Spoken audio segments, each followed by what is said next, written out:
Halo guys, selamat datang di channel GJN1. Kali ini saya akan membahas sebuah film yang bercerita tentang seorang pemuda bernama James Brooke yang merupakan seorang penjelajah yang senang dengan pelajaran budaya di sebuah lingkungan masyarakat. Tetapi ia juga kemudian terbawa suasana ketika mengetahui adanya budaya mengerikan yang masih dipercaya oleh orang-orang pedalaman. Film ini berjudul Edge of the World, berdurasi 104 menit yang rilis pada tanggal 21 Juni 2021. Disutradarai oleh Michael Hussman dan dibintangi oleh Jonathan Rhys-Meyers sebagai tentara dan petualang Inggris James Brooke. Film ini juga menampilkan Dominic Monaghan, Hannah New, dan Joo Si-ho. Naskahnya ditulis oleh Robbie Elling, yang juga memproduksi film tersebut.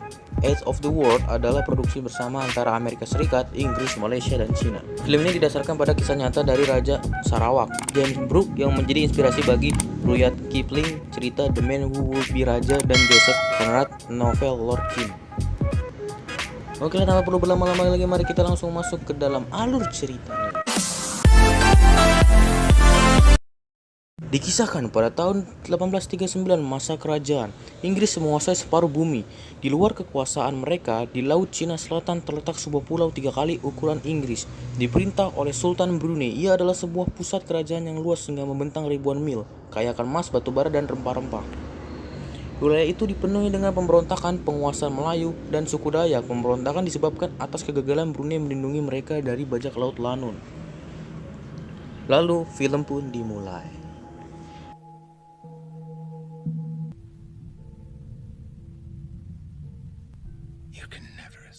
Di awal scene, kita diperlihatkan sebuah perahu yang baru saja sampai Sarawak, Borneo, atau zaman sekarang kita bisa sebut dengan Sarawak, Kalimantan.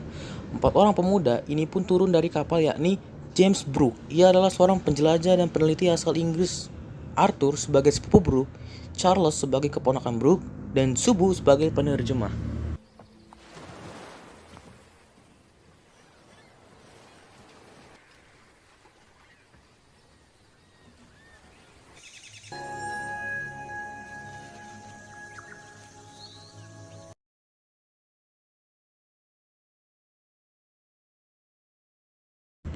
Mereka pun berkeliling hutan untuk melihat-lihat keindahan alam yang estetik. Pada saat mereka terpukau dengan keindahan alam yang estetik, tiba-tiba mereka dikepung oleh beberapa suku Dayak.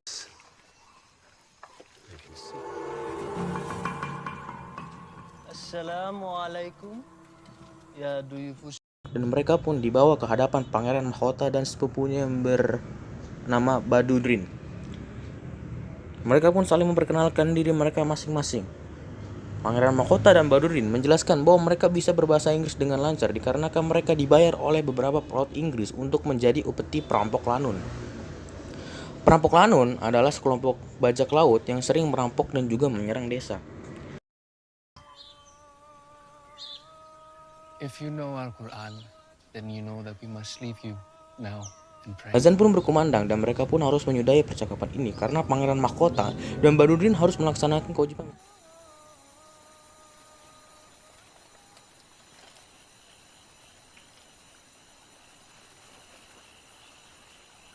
Sesudah itu, Brooke pun diantarkan ke desa orang kaya oleh Badudrin dan Pangeran Mahkota yang sudah usai melaksanakan sholat.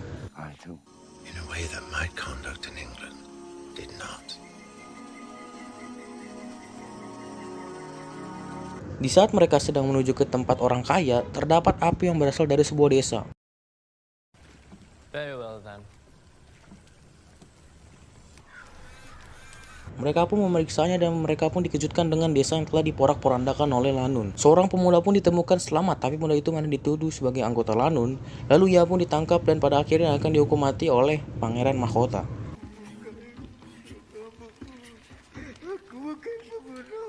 I'm not murderer. Snake people.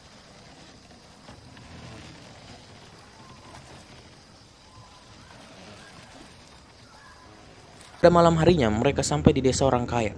Mereka disambut dengan tarian-tarian adat Dayak.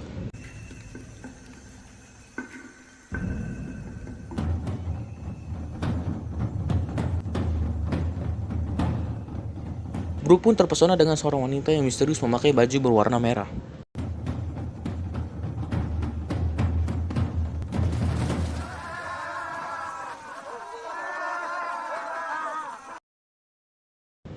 Keesokan harinya, Badruddin memberitahu Brooke bahwa perempuan yang tadi malam ia lihat merupakan sepupu dari Badruddin yang bernama Fatima.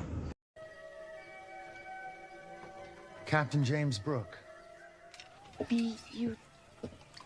Beautiful. Yes.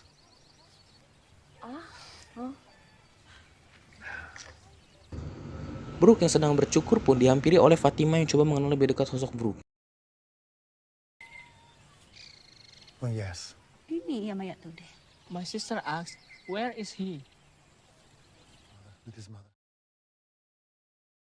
Pangeran Mahkota pun menemui Brooke di kapalnya untuk membuat sebuah kesepakatan, yaitu Brooke harus meminjamkan beberapa meriamnya untuk menyerang benteng pemberontak dengan dijanjikannya uang yang banyak. Brooke pun menolaknya secara tegas dikarenakan dia hanya ingin meneliti, bukan untuk berperang. Lord Brooke? Prince Makota.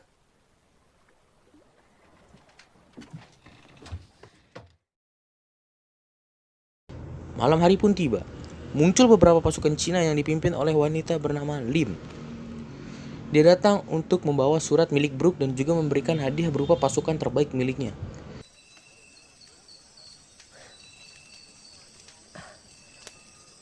Son. Keesokan harinya, mereka yang sedang asik mendayung pun harus dikejutkan dengan serangan mendadak dari Lanun.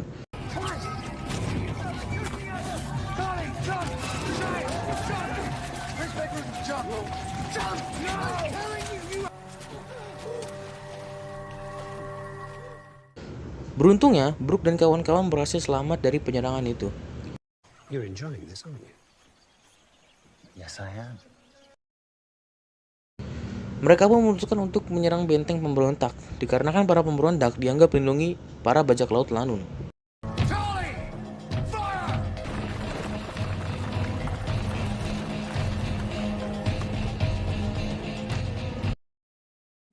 Mereka pun menyudahi serangan itu dikarenakan azan yang sedang berkumandang.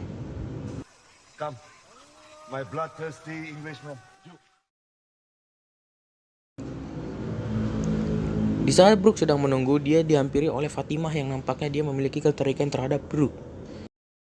England girls, not make you happy. It was either made them unhappy. Di saat Brooke sedang berduaan dengan Fatimah, munculnya Pangeran Mahkota yang mengajaknya untuk minum-minum bersama. Happy.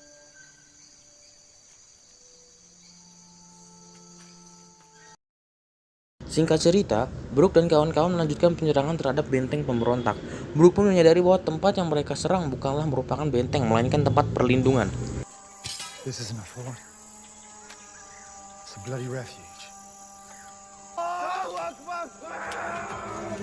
Dan faktanya bahwa Pangeran Mahkota telah berbohong soal pemberontakan yang melindungi Lanun. They can't even protect themselves. He was shot in the heart.